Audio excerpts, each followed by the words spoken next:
424.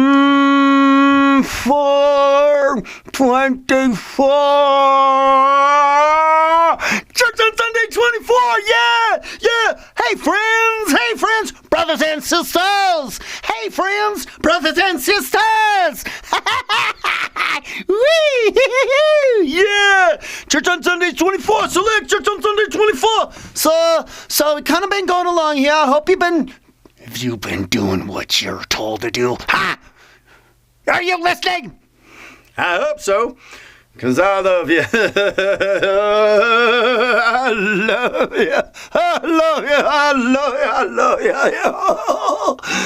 So, I know what we're going to talk about. Well, yes, sirree.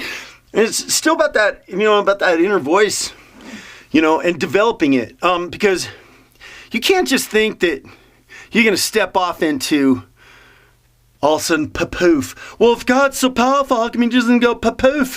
It doesn't work that way. See, because, and I know I'm going to get into this. I just ain't going to get into it right now. But faith is the thing that is the integral part that needs to be developed. Faith is the faith is the thing that is the critical, most important thing. And it's just like faith is like a muscle. You got to exercise it in order to strengthen it, huh?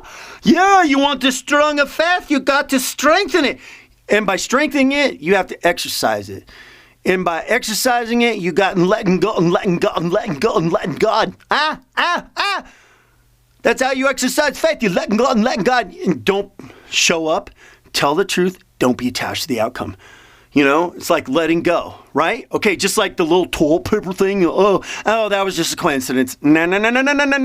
I've had too many of them. I mean, I can't even begin to, when you start exercising, you can't be freaking out stupid about it. I can't be freaking out stupid and ask every little, should I brush my teeth now? Or whatever, and maybe I'm not getting in the way. I'm going to let God, because you got to use whatever you do. And so, I've been working on this a while, and hopefully, I'm giving you some insights so that you can, kind of maybe skip a little bit of the goopla out there of being able to come into fruition of this a little bit more, because the rewards from it are just like, wow. I mean, in the little story I told you about the toilet paper and get 3 more.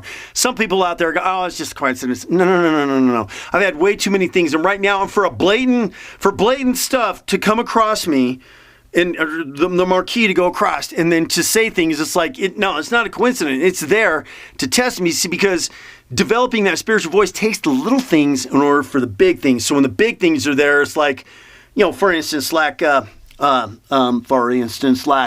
been working on myself a while. I've been on a spiritual journey for a long time. For a long time. And so, for instance, this was really powerful for me. I had this latter day Saint dude. I had a Latter Day Saint dude come to my door one time, and we got into conversation. Oh boy. Just another religion, and religion has its place, but I said, friends, we don't need religion. It's about relationship, and we're all God's children.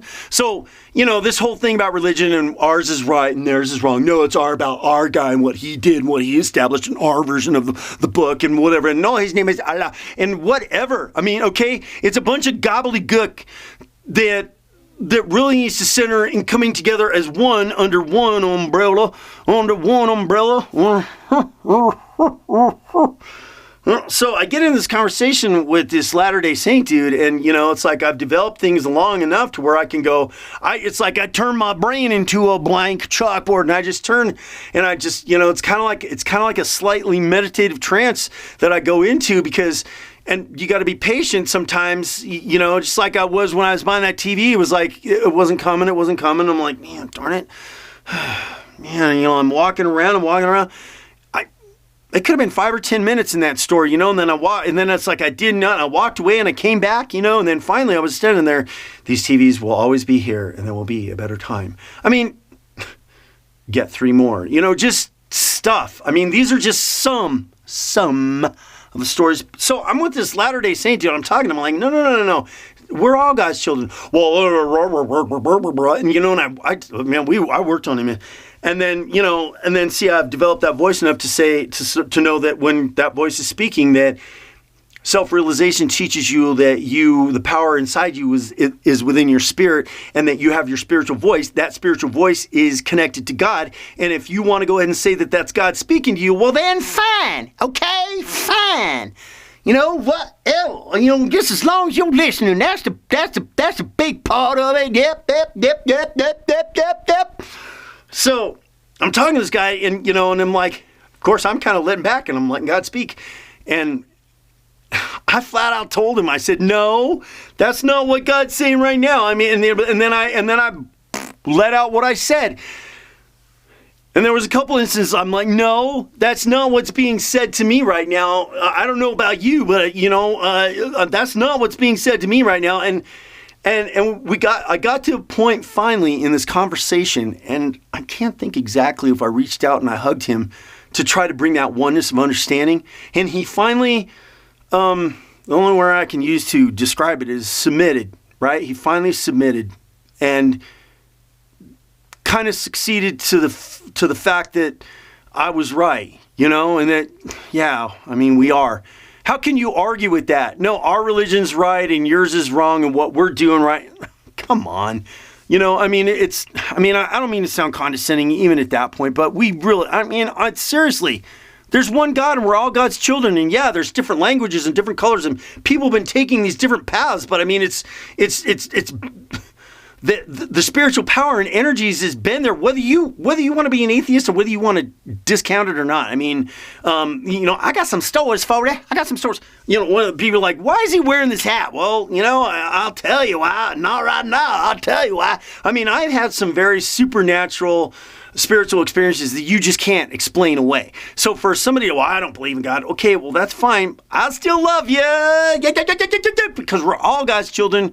And we don't need to get into all that. But anyway, so, that finally, I saw the guys, it's kind of like the Latter-day Saint dude, it's kind of like he just kind of melted and he came into agreement with me. And then I can't remember exactly if we hugged each other as just kind of as brethren, if we did. But it was kind of an amazing moment for me just in that particular point. But at the same time, if I hadn't been listening, and then listening to the words that were being spoken, right? And I got another story that just came up. Maybe we'll go to the next one. I think we'll go to the next one and tell you. Well, okay, so we have that instance. Let's see if we can do this one really quick. So one time I was in a store that I owned and I was working, and it was after hours, and this guy came into my store. This one gave me the epiphany that God speaks through me, right? He speaks through me. God uses people to say things. Also, okay, he speaks through me and God uses people to say things. One time this guy came into my store and I can't remember exactly, I can picture the guy's face. I can't remember his name or anything at this point, but I can't remember the subject that was going on, but it was something that was really heavy on him. And we start getting into this conversation and everything, and I start speaking, and all of a sudden it's like, it's kind of like, how can I explain it without just saying it? It's kind of like kind of in a way that my consciousness got released somehow, and I just started speaking. And obviously I was conscious enough to know that I was standing there or whatever. But, I'm speaking to this guy, and I'm telling him, and we spoke for a while. And then finally it ended where he he reached out and he was very deeply touched and sincere with, thank you very much. What you said to me and you told me, thank you very much.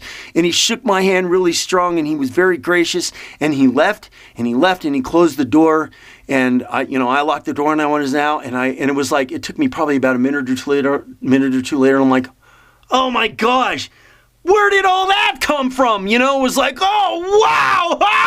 I was just stunned. But then it was such a strong experience for me that showed that God uses people to speak through things and to say things for you and for your benefit too, so not only do you have that voice that is within you, but you have other people that might say things to you that might help you too, because we all need some help, and I don't think you'll need too much help to go to church on Sundays 25. This is church on Sunday 24, but you're gonna go 25.